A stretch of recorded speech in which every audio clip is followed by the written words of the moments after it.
Welcome to the Wholehearted Eating Podcast, where non-diet nutrition, weight-inclusive care, and integrative health collide.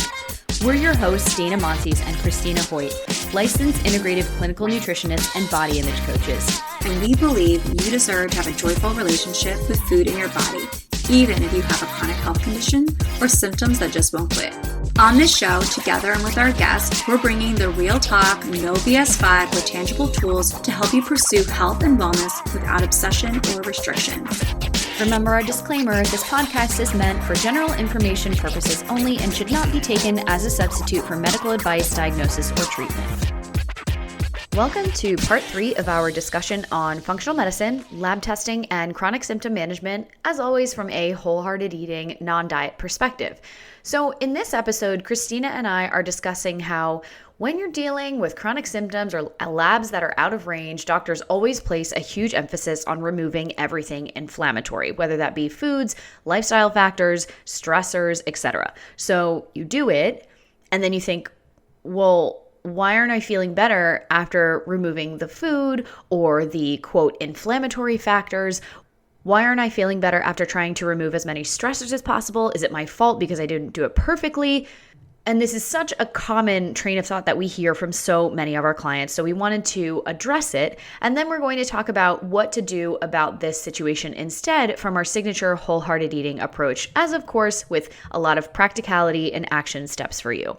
If you're interested in continuing this discussion, we actually have a ton of bonus content over on our Patreon specifically about these last 3 episodes. So if you wanted to hear a more personal discussion from Christina and I about our recent lab work and then experience with medical weight stigma, what we decided to do when we didn't actually receive all of the lab tests that we wanted for our doctors, where we went and our experience with this other lab, and then also what labs to ask your doctor for when you go in for your next annual physical, you can head over to patreon.com/wholeheartedeating.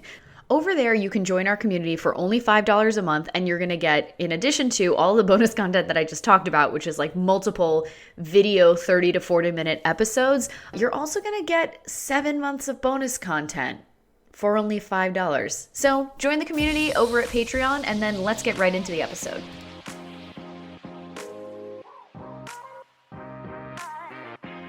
On today's episode, we're going to be continuing the series that we have been doing, talking about functional medicine and lab work and functional labs and everything like that.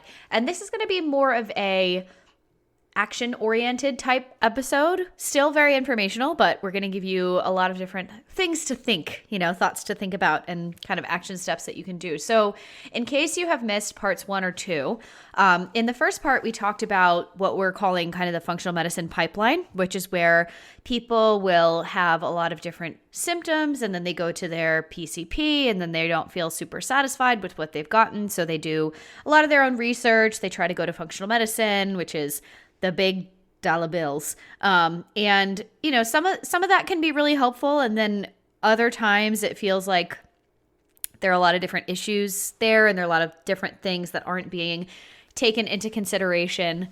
So that's kind of part 1. And then part 2, we talked a lot more about the labs that may be done with functional medicine and some of the labs that we use in our practice and how we use them, and how we, Christina and I, and other people in our field tend to look at labs as part of the whole person instead of people being a collection of symptoms and lab markers. And so with today's episode, we wanted to talk about, okay, so like what can you do now when you've been when you've been on this journey? You're like, I feel like I've used a lot of these different avenues and I'm still not feeling great. So what happens now? Yeah, I think that's kind of the scene, right? Like you kind of get to this point where all of a sudden you're like, okay, I've done all these things and either something's like really wrong with me or I don't execute things that they're doing and you feel really defeated. And just feeling frustrated, overwhelmed, run down by all the things and also feeling like, what do I do now? I still don't feel well. I'm not getting where I want to be. And no one's been able to truly kind of help me feel better. And you really want to feel better. And I think that's one of the things that can feel the most, oh my gosh, like just I think what's missing a lot of times in the pipeline, like how you end up in this place, is that each place that you kind of go to, a stop along the way, you gather new information and you might have new tools and new things that you can do, but it doesn't really take into consideration the entire person and all of the different pieces of that puzzle that implement all of that. And so it can feel very much like, okay, how do I put all the pieces together? How do I put all this information together? And it can feel like Dana and I were just saying that the only way we can really just describe it is completely defeated. Yep. Yeah. And it can be really frustrating, right? Because a lot of the people who have gone through this kind of timeline or pipeline, whatever you want to call it, and then they end up with someone like Christina or I, they're like, I've done all the things, and I'm going to be honest, a lot of people that come to me, and Christina, I'm sure you see this as well, these people love homework. We love a to-do list. We love a structured plan, right?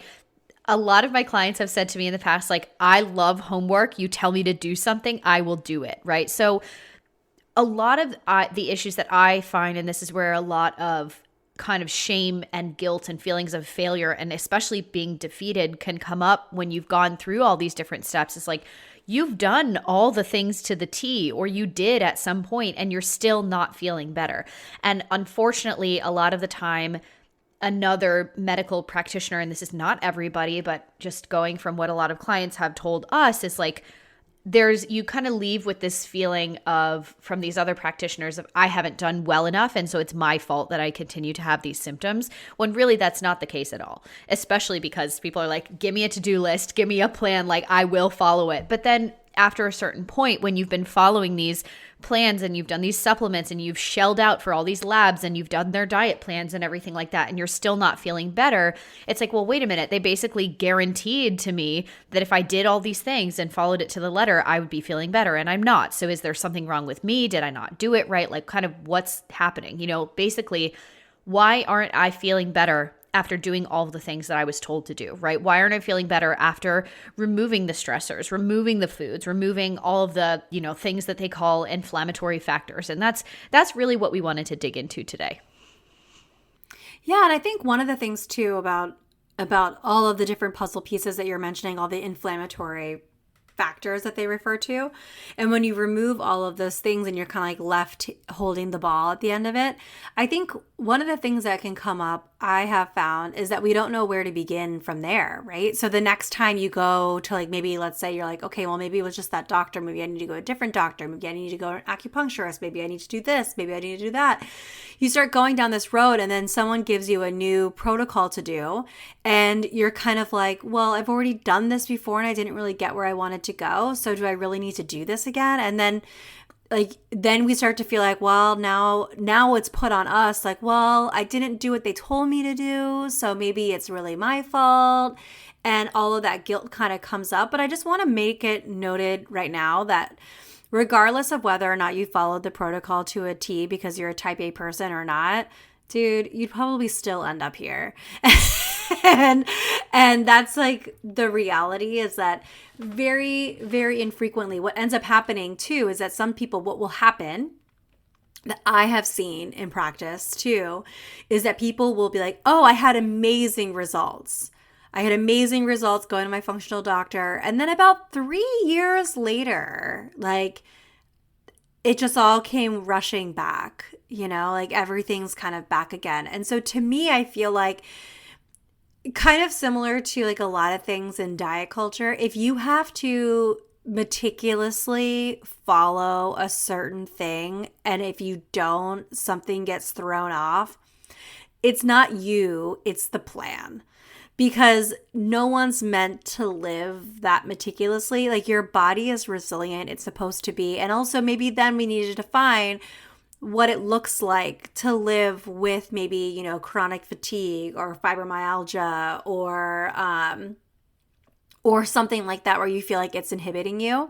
And then understanding like, okay, I might have to have these moments of a lot of rest. And I think that's where this conversation around, now Dr. Crystal Frazee talked about this on a whole other podcast, and she is an expert in it. So we're going to refer to her, and that episode is full of nuggets on the body battery. And so we're going to reference the body battery. And when we're doing that, we're talking about what Dr. Crystal Frazee kind of said. And I think sometimes we think that the way of quote unquote healing is being asymptomatic forever.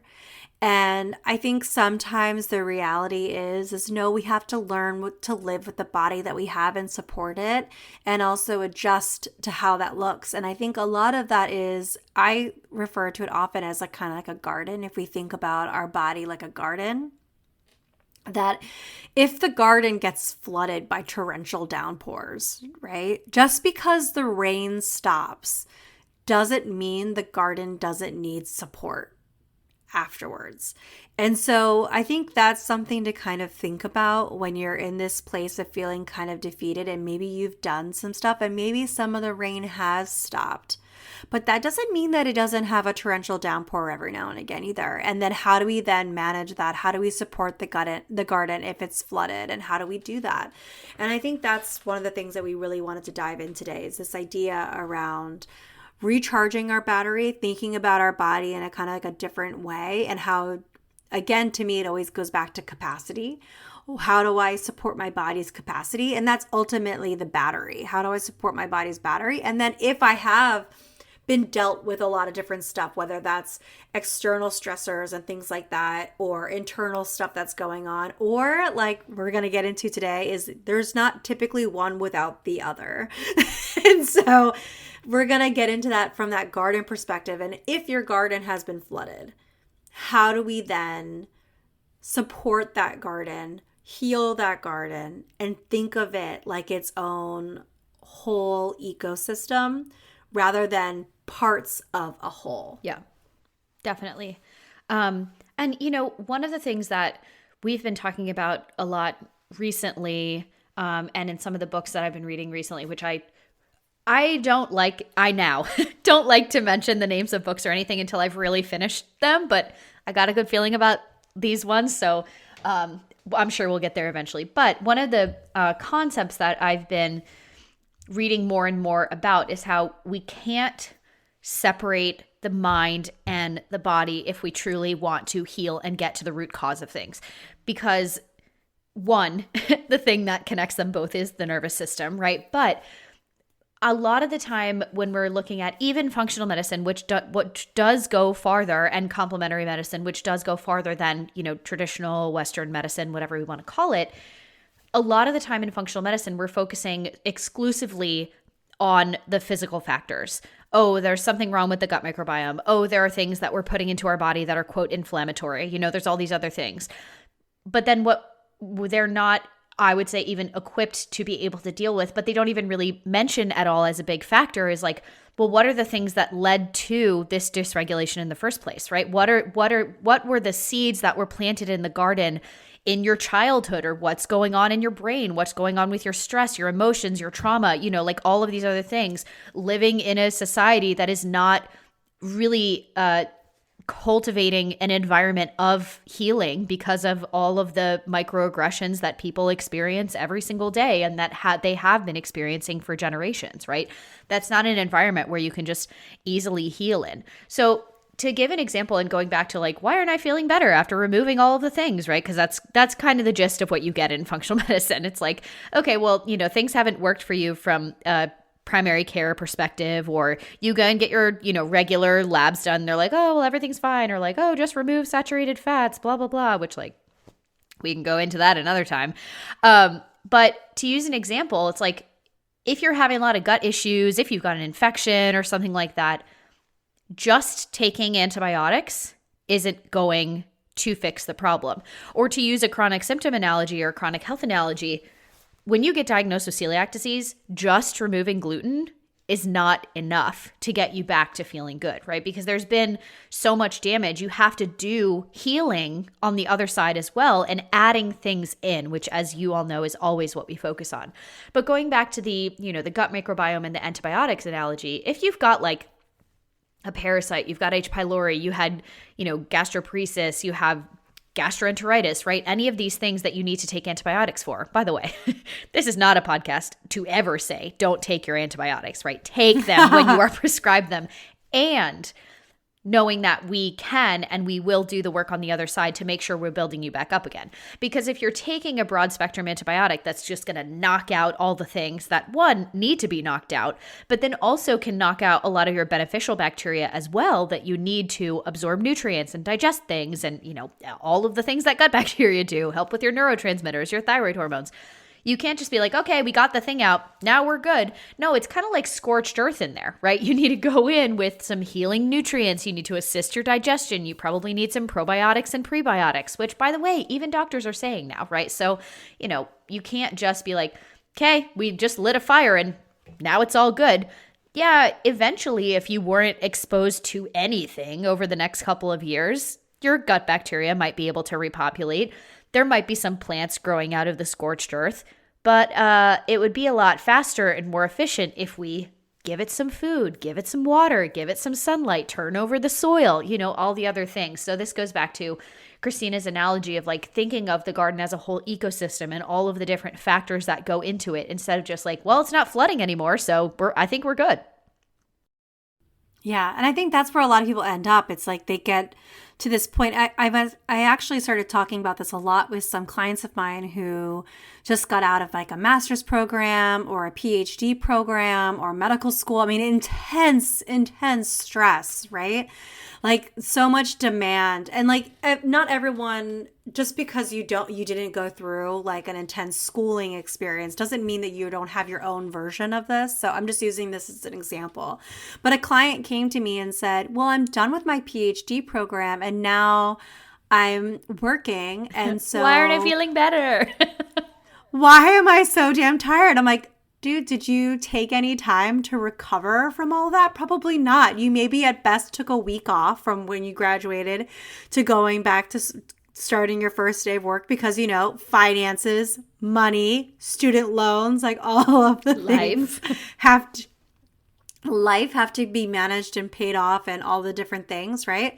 And so I said, well, we have to then remember like, okay, just because we're out of the immediate big stressor type of environment doesn't mean then that it's just like, okay, cool, we're good to go now, right?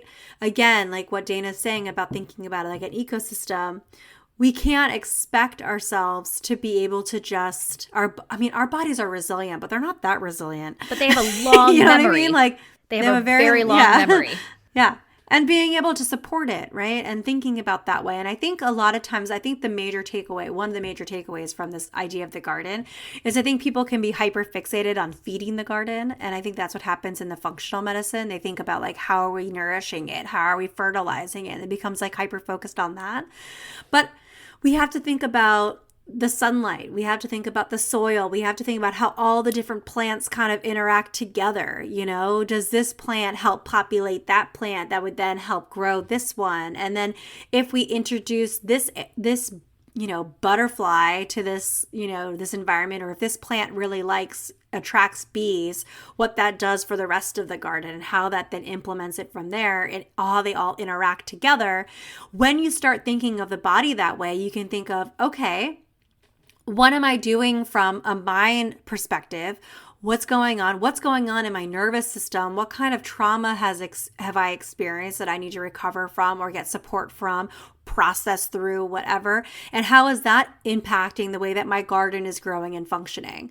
And then another thing like you could start thinking about as well is like, okay, how is my body supported? But my muscles, what about my physical bones? What about all of the different pieces of like, that's a foundation. Like, how am I supporting that foundation? If you just had a child like I did, how are you supporting your pelvic floor? Like there's all these different things like the skin, the muscles, all of the different pieces all play such a big role in our whole ecosystem of our entire body. And if we think about it as just like, oh, it's a separate plant, I'm going to worry only about the gallbladder, we forget about how the gallbladder interacts with the liver, and how the liver interacts with our thyroid, and how our thyroid interacts with our metabolism, how our metabolism impacts our energy, how like all of the different pieces go into, they don't all just work in silos. And so we can't work on the body in just a silo. We have to think about it as a whole, and how each system can have a chain reaction from there. And like the first one that I spend a lot of my time on, and Dana spends a lot of her time on, like feeding the garden, removing a lot of the dead plants and like all kinds of stuff in like the gut. I spend a lot of time of, are we nourishing your body regularly, consistently, and replenishing it? Because if you're not doing that, then your ecosystem, nothing can function. So we have to, to me, that's like the focus that I have there. But I hope it makes sense, like what I've just described, like thinking about each thing. If you think about each part as a silo or like an individual plant, you know how much better your basil will thrive if it's paired with other types of herbs too at the same time in your garden, or like how rosemary can like take over and garden. It's like, okay, you have to think about how you want it to be to put in there. If our mind is taking over everything, or if our gut microbiome is taking over anything, then we do need to give some focus there and thought there. But we can't forget how it all works together in a larger system, and that chain reaction that happens. Yeah. And I think that's often what's missed. Yes. Is that thinking about it as a whole. Instead, we always just kind of focus on one part, instead of saying like, hey, you're a very complicated being with a lot of different parts, and a lot of different parts come to the table that factor into how and why your body's functioning the way that it is. Mm-hmm. Yeah. And I think that's kind of liberating. Yes. Like, oh yeah. Yeah, definitely. Yeah, that's true. Yeah. And I mean, to go back to the functional medicine part, I think that they have, to provide another perspective, Christina, because I know this is where you were going, but just to clarify, is I think, yes, they do focus on feeding the garden, but only very specific things, right? They're like, God forbid you use not organic soil, right? Or anything like that. But I think one of the things that is missed, even bringing another layer into this, is what is in the soil? Where is our plot, right? So I think a lot of the times people really only focus on like, okay, well, what's happening now? Like what's in the garden right now? They're not necessarily thinking about, okay, well, what happened like last spring, or like what happened during the planting season, or like what happened during last year's harvest. Or, if you are moving into a new house, you want to figure out, if you're building a garden plot or something, okay, well, where's the best sunlight going to be? It would also be really helpful to know, and this is what farmers think about, is like, okay, well, what were the crops that we had here last year, right? If we're doing like a crop rotation system or anything like that, and this is getting a little technical, but basically what I mean is, if you build a garden plot over some sort of land that was completely nutrient devoid, because there was a fire there before, or, there was a lot of chemicals injected into the soil or something like that. That's going to be it. That garden that grows there is going to have a completely different set of circumstances than a garden in a place that has always had lots of sunlight and was always tilled and was always blah, blah, blah, all the things, So I think one of the things that's really important to remember is, what are the circumstances where our garden was built in the first place, right? And that's a lot of the stuff that happens in early childhood, the development of your nervous system, the environment you were brought up in, the food and body beliefs that you had that were kind of instilled in you, or you soaked up like a sponge, right? So to use this example of like, you can't just remove the stressor and then everything is fine, like, oh, it's no longer flooding anymore, everything's fine. The body remembers, right? Even if you are no longer living in your parents' house where a lot of, comments were made about your body or anything like that, it doesn't mean that those comments never come up again in your mind. It doesn't mean that you're no longer affected by those things. Wouldn't that be great? Right? Like oh my God, probably would not have jobs if that was the case, or we wouldn't be in this, specific niche of our field. But this is just another example of like, we can't only focus on the now. We have to think about all of these different circumstances through how we got here and how that all has impacted not only the development of whatever we have now in terms of symptoms or, you know, how your body is or your relationship with food or anything like that. But there's so many different things that go into that equation that also affect the capacity and the resources that you have in order to deal with the cards that you've been dealt or the way that, you know, the cards have fallen. And I think it's also important to note too, because I don't want someone to hear that and then walk away and think like, oh great, like so I'm screwed. I had bad cards or whatever. And I know that's not what Dana's saying in any way.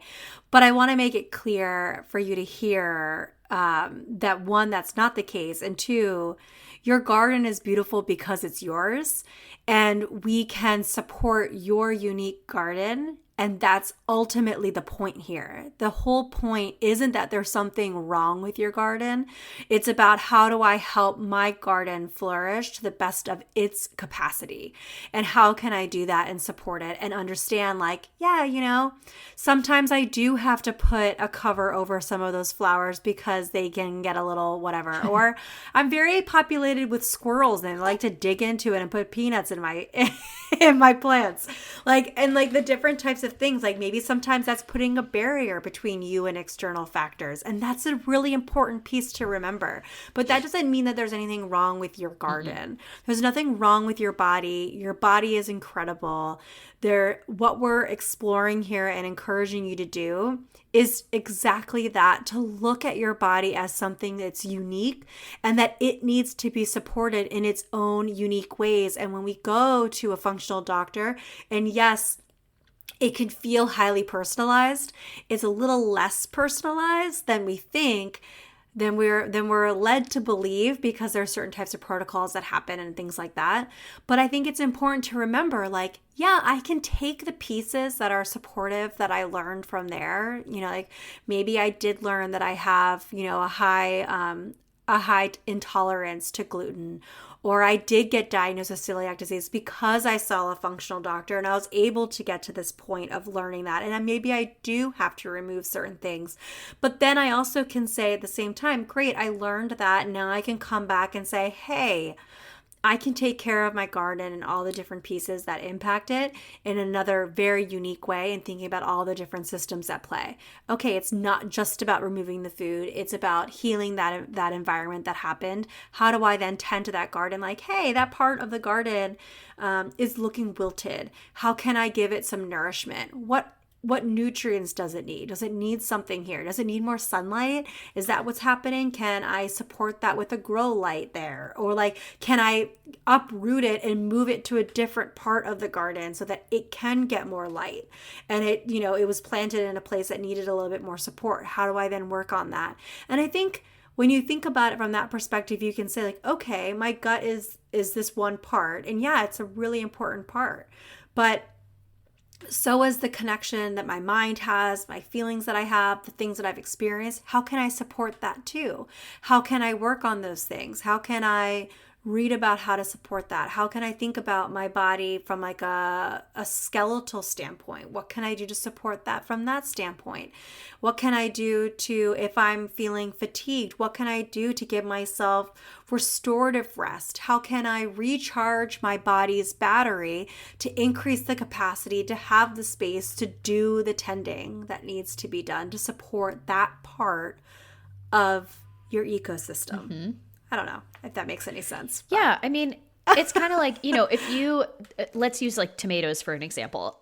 So for context, my aunt and uncle are huge gardeners, right? So I get a lot of information about this from them, and they start planting things like as soon as the growing season is over, right? So for the next year, they're like constantly working on stuff. And they do have like grow lights in their house, not for weed, for other stuff, right? But it's kind of like, you know, if the cherry tomato plants didn't take on one side of the house, it doesn't mean that there's anything wrong with the soil. It doesn't mean that there's anything wrong with the way that they fed them. It just means they probably needed a different area of the house, right? Because they can also take over a lot of different stuff. It's like, okay, well, maybe I need a little bit of a prop to make sure that they're not wilting, you know? So it's just about, instead of saying like, oh, well, not acknowledging, oh, I have I am a 4,000 piece puzzle, right? We can't ignore like 1,000 of the pieces and then expect to just complete the puzzle, right? It's what we want to do is figure out, okay, where are all of my puzzle pieces coming from? Like, what are all of the puzzle pieces for me? As many as you can, right? And then figure out, okay, can't figure out where this puzzle piece goes. Let's work on it, right? And figuring out what are the different tools that I could use? What are the different tools that I have the capacity to use? And also, if you are one of those people who's been through a lot of different practitioners, you've tried a lot of different protocols, a lot of different things that either have worked for you or haven't worked for you, all of that is information that we can use going forward, right? None of this means that like, oh, that wasn't the thing for you. That wasn't the thing for you. This really reminds me of when people are, chronic dieters. They're like, oh, well, this didn't work for me. This didn't work for me. So you're just constantly looking for the next thing, which I was just going to say that like working is like not feeling anything anymore. Yeah. It's like newsflash, you're going to feel stuff, and it might be really uncomfortable, guys. Like, well, especially because but that's the reality. When you get to this realization that a lot more of our health than we think is outside of our control and is due to a lot of the different circumstances that not only you have been through in your lifetime, but also your parents, grandparents, and the environment in which you grow up, that can feel very scary and disheartening sometimes. But it just means that you need a different set of tools than the next person, right? You've been dealt a different set of cards. So you need a different set of tools. There's nothing good or bad about that. It's just like, well, if you have celiac disease, you got to deal with this set of cards. If somebody has chronic fatigue, okay, we learn how to work with that. And a part of that, and we've talked about this on a couple of their episodes, is like, yeah, it's hard to have chronic fatigue. It's hard to have celiac. It's not going to be as easy for you as it is a person who doesn't have celiac, or a person who doesn't have chronic fatigue, or a person who doesn't have early childhood trauma, right? Those are just pieces of your puzzle. And we can go into the neutral nutrition and the physiology of like, oh, okay, so now we know that one of the reasons that you may have been more prone to develop Crohn's or asthma or endometriosis or celiac disease or any of these other, conditions that you have is because your history of fill in the blank affected your development of the nervous system or your gut microbiome, right? Instead of just being like, oh, well, here's a protocol, like this will fix your symptoms right now. It's maybe let's dive into that and see, what was the soil that you were working with? What is the feed for your garden that has been working for you? And then we figure out all of the other circumstances to try and put everything together instead of just expecting that, well, okay, I'm just going to remove, quote, inflammatory foods, and I'm going to make sure I, never have anything that has ever been touched by glyphosate or BPAs or, any of these other things. And I'm never going to interact with Wi-Fi and then everything will be fine. It's like, well, no, no, just no. One thing I wanted to bring up, though, is, we've been talking about all the different kinds of soil and the puzzle pieces and everything, right? Is like, again, with back to the flood analogy. When the flood happens, we can't just remove it and expect everything to be fine, right? Or like flood can't just be over and we're like, all right, we're good. It's when something like that happens to the body, whether it's a major stressor, it's a chronic illness, it's a traumatic event, it's, whatever it was that led us to where we are, a big part of healing is, one, processing through the internal things and the internal process that happened as a result of the event. A lot of this is talked about in the Burnout book that we have mentioned a lot by Amelia and Emily Nagoski, and we'll put it in the show notes, and we've talked about it before, but you have to process through what's happened internally as a result of the external event or as a consequence of the external event, right? Just because the thing is gone, your body's not done with it, right? One of the things that you can do is learn different tools that work for you to help process through that event and the hormonal cascade that happens, the fight or flight response or freeze or fawn response that happens, and then really working to rebuild an environment of safety for the nervous system, because that's where the healing happens, right? And this is where working with someone like Christina or I is really helpful, because we can help you identify where are the different threats that your body is perceiving so we can help you understand those and then also figure out some tools to help move through those. So, for example, eating on a consistent basis is nourishing and helps your body establish an environment of safety at the most basic level, right? So if we can't do that, or if we're unable to do that for some reason, your body's constantly going to be in a state of activating the sympathetic nervous system. So something this is all 100%, but something that I was thinking about prior when you were talking a little bit ago, is one of the things I think can happen when you go to a functional doctor or any kind of doctor that's really confident in how they can support you and they know exactly what to do and you're given this toolkit, is I think it'd be interesting because remember when you were mentioning like all the different diets, like you feel like it's kind of like diet jumping can be very similar, like protocol jumping can be what it is. And I think one of the things that people come back to is, well, that worked for me. I felt really good at first, and then it like slowly kind of deteriorated, right? And one of the things that I was thinking that I think we talk about often, and it's like relationship to dieting, but we haven't done this so much in relationship to supplements and protocols and stuff. But part of the reason why you might feel so good is because the stress of the potential of those things impacting you negatively has just been squashed by someone of severe authority. Right? So you're finally given hope and you're thinking, okay, well, if I remove these things, I'm going to feel a lot better. Like go back to like the first time you ever did like a Whole30. You remove all these things and everyone's like, oh my God, I felt amazing. And like, I felt all these different things. And it's like, okay, well, maybe that had nothing to do with removing any of those foods, except that you got really, really calm, knowing that there was clarity here and the steps moving forward. And so that made you feel less activated in your nervous system, making the food more easily digestible, making the experience a lot easier, making you less anxious. So then therefore you felt better energy wise and all of the different things. And I think that's something that can happen. And I feel like what ends up happening when we don't talk about that and saying like, oh, that's a potential here, with functional like protocols, any kind of protocol, right? Like, or any kind of diet of any kind. And I'm not saying that functional protocols are necessarily like 100% diety. They're like, they can be, they can also not be. But to remember that sometimes we get into something and we have a really quote unquote great experience with it because we've been told we're going to have a great experience with it. And so we feel more confident going into preparing the foods that we want to have.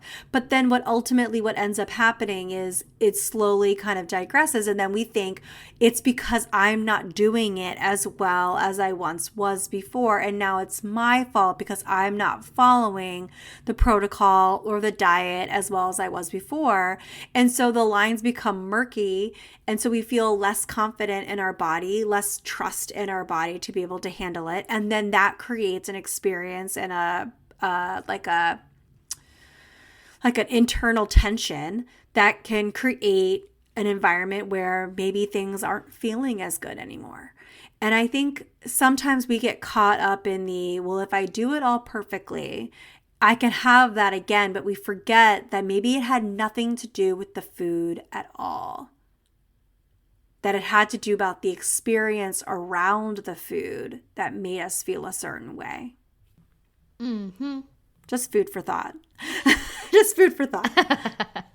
I think another thing that, like, as we start to wrap up this episode, because we've given you a lot to think about, and I think one of the things that can kind of come up is, well, all of these things, all the labs, all the functional things, all the stuff we've talked about comes with severe privilege in order to have access to them. And I think even still that, like tending to the ecosystem, looking at the ecosystem as a whole and the need you might take from this, like, oh, wow, I have a lot of stuff in my upbringing or in my current environment that I actually feel like I need to process through with therapy might be really important for me. Or you might be listening to this like, wow, I've never gotten any actual labs done because I've had bad experiences going to doctors. And so maybe this would be really helpful for me. And maybe I do need to know what's going on under the hood, but that's an expense, And also, too, you might say like, hey, I don't have the capacity for some of the things that they're talking about here. How am I going to do that when I'm parenting, 3 kids, working a full-time job, and I feel like I'm just in the weeds of the day-to-day, I think one of the things that I wanted for people to take from this is, yes, in an ideal world, we would be able to have access, unfettered access to all of the things that we need in order to support our body's ecosystem. But that's not always the case. And that doesn't mean that we still can't understand, bring compassion and support to the body as an ecosystem at the same time. We can say, yes, I need to go down this road and explore my relationship with my body and how that impacts the way that I relate to food and giving my body base camp nutrients every day. Maybe that's where I need to start. Maybe I need to start there. Or maybe I have some stuff and I can maybe start reading about setting clear boundaries. Maybe I need to, tape off some of my garden, because another person's garden is getting into mine, and like you can kind of start to think about it that way and just know that we understand that there's a lot of the access to all of these things come with a lot of privilege. And we're not saying that in order to feel better, you have to have access to every single one. What we're saying here is to think about yourself as an ecosystem. Think of yourself as a system overall and how you can support your system and bring more compassion to your system, not necessarily become now obsessed with fixing every single part of your system. You also need to enjoy your garden. Yeah, because at the same time, which is unfortunate but very common side effect of this kind of stuff, becoming obsessed with trying to fix everything is a massive stressor that can contribute to symptoms as well, right? So couple main takeaways, right? Keep in mind that you can't just remove things and expect everything to automatically be better. Gotta tend your garden, right? As a whole ecosystem. Got to work on recharging your battery too, really just kind of minding and checking in, seeing, okay, where is my battery? Like, how much do I need to recharge overnight? And we will definitely link Crystal's episode that we did with her in the show notes. And then we also did some bonus content with her that we'll share on Patreon this week to go along with this episode about different tools that you can use to assess where your body battery is at and then how we can recharge. And then another episode that I'll link as well, if you want to go in more into this, is I think like a year and a half ago at this point, we talked about how we are all complicated houseplants and we have to just, initially, we got to take care of our basic needs before we can go into the really, much more complicated stuff. So. Yeah, absolutely. Well, thanks guys for listening. We know you're probably going to have questions. Let us know. Bring them back. Email us, message us, all the things. But... Hey friends, it's Dana, and thanks so much for listening to the Wholehearted Eating Podcast today. Find us on social media at Wholehearted Eating Pod on Instagram and at wholeheartedeating.com for more information about working with Dana and Christina for one-on-one nutrition counseling. If you love the show, we would love you forever if you'd share an episode with your family and friends, or tag us on social media, or leave a 5-star rating or review wherever you listen to podcasts to help more people find the show. Check out patreon.com/wholeheartedeating to help support the show and get access to ad-free episodes, bonus episodes with us and our guests, episode discussions, new resources we're creating for Patreon, and so much more. If you have questions for us, feedback on the show, potential topics or guests you'd love to have on, shoot us an email at hello@wholeheartedeating.com, and we'll see you next week.